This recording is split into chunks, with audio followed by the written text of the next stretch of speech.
Peace be upon you. So there's been this long-term experiment on evolution using the bacteria E. coli.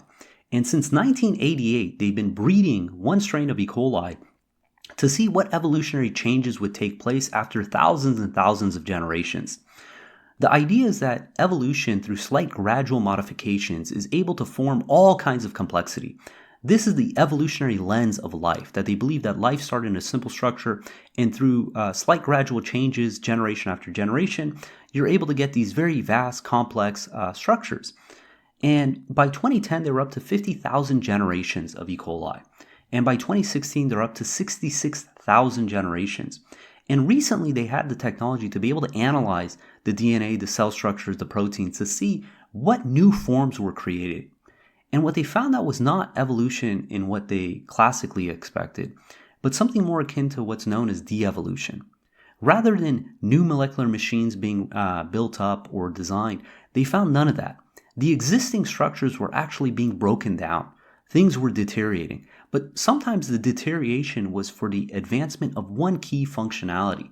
Rather than having any new DNA sequences that coded new proteins or new molecular machines or new cell structures being built, they saw things being broken down.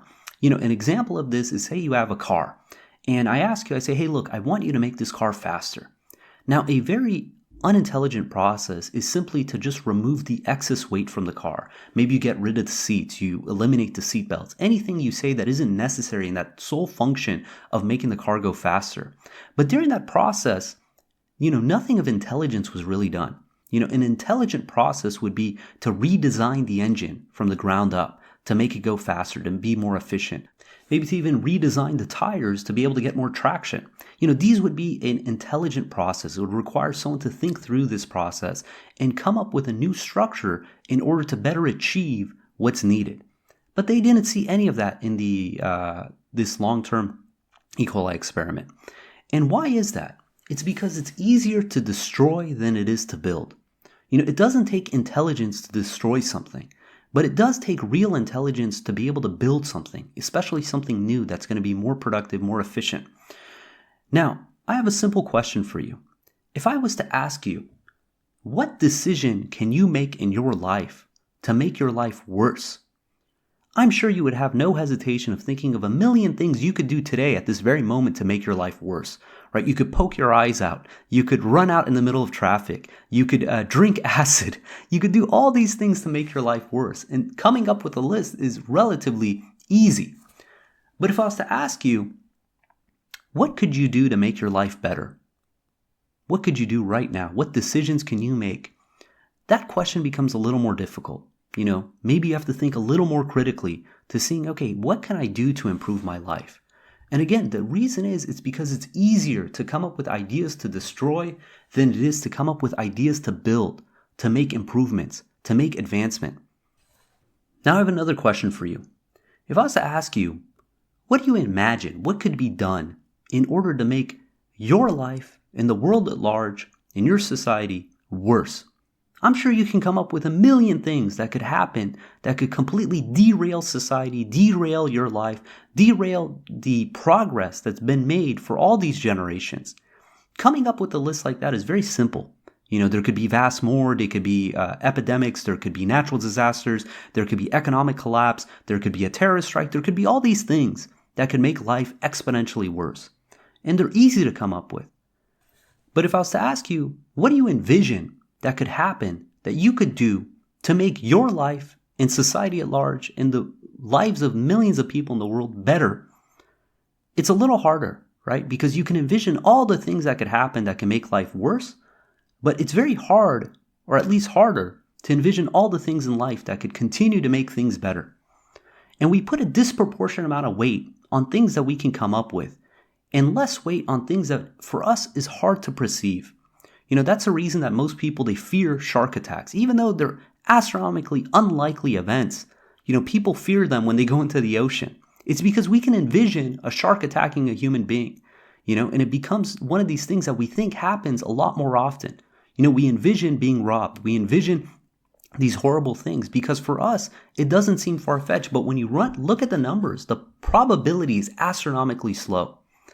And there's this simple IQ test that they give to people. And they ask them, they say, how many things can you do with a brick?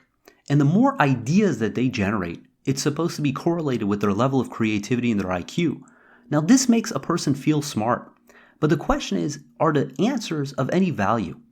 And it's the same thing. For some reason in society, we put a disproportionate amount of attention and weight towards individuals who are absolutely pessimistic, identifying all the reasons that society is going to collapse. And these people are hailed as visionaries, as sages, as individuals that should be listened to. But the individual who's optimistic about society, who's telling you like, look, things are heading in the right direction. We have so much to be appreciative for, so much to be happy for. And as long as we maintain that mentality, things by God's leave will continue to get better. That person is at best case viewed as naive, and at worst case is considered insensitive. Don't you know about the injustices in the world? Don't you know about all the people suffering? But the reality is, historically, things have progressively been getting better generation after generation. And as long as we are appreciative, as long as we submit to God wholeheartedly, we have every reason to believe that things will continue in that path. In Surah 4, verse 147, it says, "What will God gain from punishing you if you became appreciative and believed?" God is appreciative, omniscient. And we have to ask ourselves, why is it that there's such a disproportionate amount of attention and praise towards doomsayers? People are telling you that the world's going to end, that everything's going to end in famine and disease and natural disaster, as opposed to the person who's saying, look, as long as we're appreciative, as long as we respect people's rights, by God's leave, things will get better. And part of the aspect is that it makes people feel smart. Coming up with a whole list of ideas and scenarios makes them feel smart. No different than that IQ test where you're supposed to come up with ideas of what to do with a brick. The other aspect is that optimism, it appears oblivious to risk. So by default, pessimism looks more intelligent. Historically it made sense. The person who was pessimistic, they were careful, they were cautious, so they survived, they passed on. But the individual who's too optimistic, that person might have not lasted. If they weren't conscientious of their surroundings, their threats, their risk, they might have taken unnecessary risk and not have survived. Another reason that pessimism is viewed as more favorable than optimism is because pessimism requires action. Optimism means staying the course, means, hey, don't rock the boat in that sense. But a pessimist is saying, no, we got to do something. We got to change. We got to take action. And it's fine in the sense of doing things productively, but sometimes the solutions that people come up with, predominantly among the pessimists, is to tear it down. And again, it's a lot easier to come up with ideas and sound smart when you're talking about tearing it down. It becomes more difficult and more challenging to come up with reasons on how to build up. Most people, when they're looking at a system they don't like, the default solution is to tear it down. Anyone can tear it down, right? It doesn't require intelligence to tear something down, but it does require real intelligence to understand how to build something up, how to correct something, how to fix something, how to improve something. And a pessimist is easy in the sense of being able to point out the downfalls, the pitfalls of everything, but it requires a real optimist to provide solutions on how things can be improved. There's the expression that a cynic, it knows the price of everything but the value of nothing. If you ask 100 people how to tear down a building, there's a million ways that it can be done. Anyone can figure this out. But if you tell someone, how do you build a building? How do you build a skyscraper? That requires real knowledge, real intelligence. Because again, it's harder in that sense. It's mentally more demanding to think about how lives can be improved, how things can be advanced, to be optimistic of the outcome. Another reason is that optimism sounds like a sales pitch, while pessimism sounds like someone is trying to help you.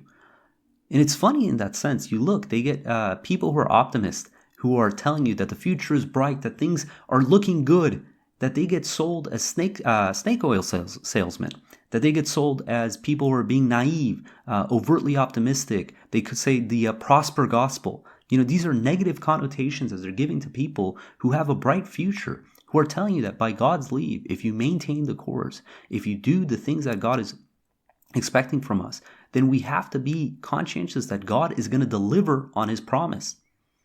Another reason is that pessimists, they extrapolate the present trends without accounting for how reliably markets and just the world at large adapts.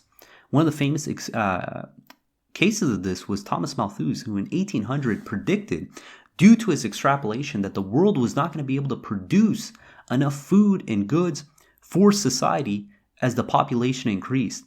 And he predicted vast amounts of famine and starvation and disease and all this. And this literally was the backbone for China's one-child policy, because they feared overpopulation. But what ended up happening? Society did fine. Now we produce so much food that obesity has become a problem, right? We produce so much food that waste has become a problem. It's not the fact that we lack nutrition or lack calories. Distribution is more of an issue than it is in the sense of production. And these elements, it just shows the shortcoming of human beings. If you look at book sales, the vast majority of books that are about pessimistic topics far outsell books that have to do with optimism.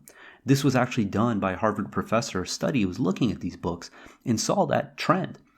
In addition, we realize that as believers, we have to be the most optimistic individuals. That if we believe in God's promise, not only do we believe that there's going to be justice in this world, that God is in absolute control in this world, but also in the hereafter.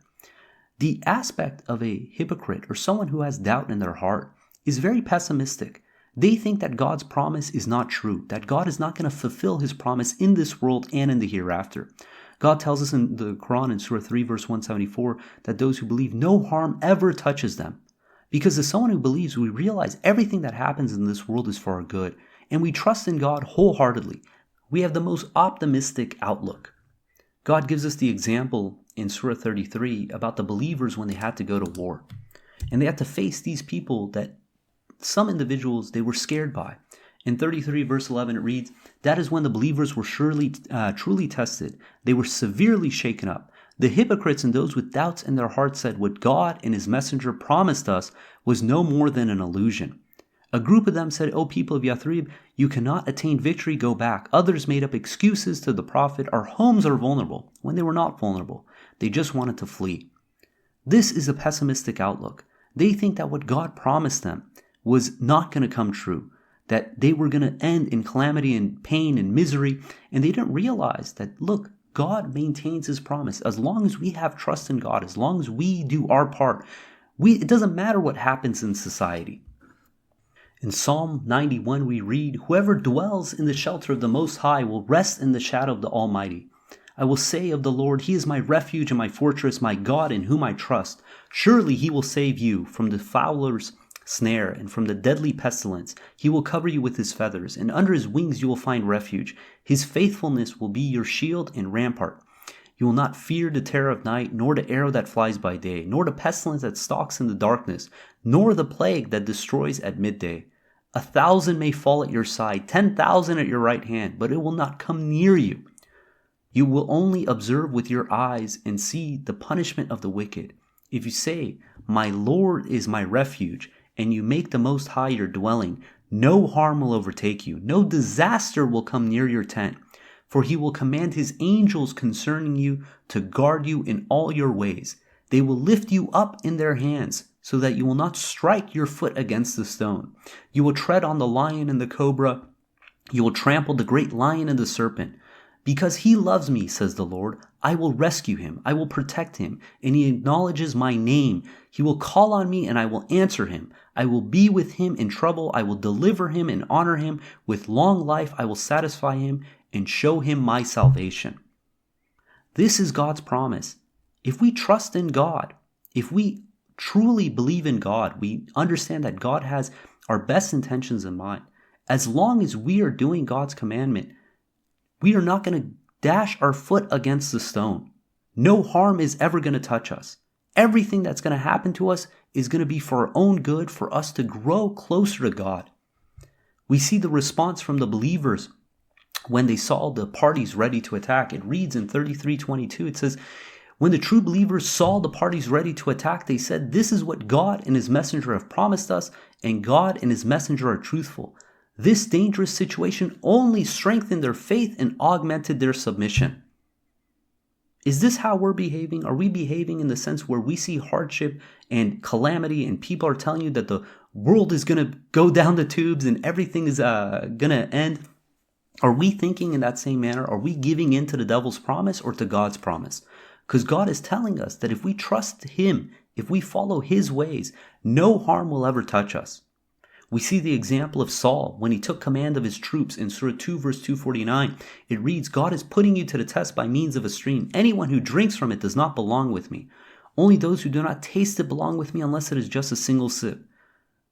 The vast majority, they drank from it. And it says, except for a few of them. And it continues. When he crossed it with those who believed, they said, now we lack the strength to face Goliath and his troops. Those who were conscious of meeting God said, many a small army defeated a large army by God's leave. God is with those who steadfastly persevere. And we know what happened next, that David slayed Goliath. This is what it means to trust in God, to believe in God. We should have the most optimistic outlook on the future. Irrespective of what's happening in the economy, what's happening in the job market, what's happening in politics, all these we're perfectly protected by. Because it's irrelevant to us. All that matters to God is how is our relationship with Him. If we preserve that relationship, if we trust in God, we should never be pessimistic. We should never think that things are going to end in absolute calamity and destruction and this and that, because it's irrelevant to us. All that matters is our own faith and how we conduct ourselves. Look at the example of Lot. Lot was one believing family with the exception of his wife in a town that was horrendous. They would literally just do the most vile acts. And God saved and protected him and his family from the destruction. In Surah 14 verse 7 it reads, your Lord has decreed the more you thank me, the more I give you. But if you turn unappreciative, then my retribution is severe. This is our job. We have to be appreciative. We have to trust in God's promise. When God tells us that He's going to protect us, that we're not going to dash our foot against the stone, that anything that happens to us is for our own good, we have to ask ourselves, do we believe in that? Do we trust that? Because we shouldn't buy into the devil's promise. The thought that everything's going to end in destruction, that things are going to be broken down and our lives are going to be turned upside down. Because it's irrelevant to us. The only thing that matters is our relationship to God. God controls everything, including our well-being. And if we trust in God wholeheartedly, then we have nothing to worry about. In 1057 it reads, O people, enlightenment has come to you herein from your Lord, and healing for anything that troubles your hearts, and guidance and mercy for the believers. Say, with God's grace and with His mercy they shall rejoice. This is far better than any wealth they can accumulate. By God's leave, if we're in God's path, if we trust in God, if we do the simple commandments that He gives to us, then we have nothing to fear, nor will we grieve. God willing, we're going to end there. If you guys got comments or questions, please hit us up at QuranTalk@gmail.com. And until next time, peace and God bless.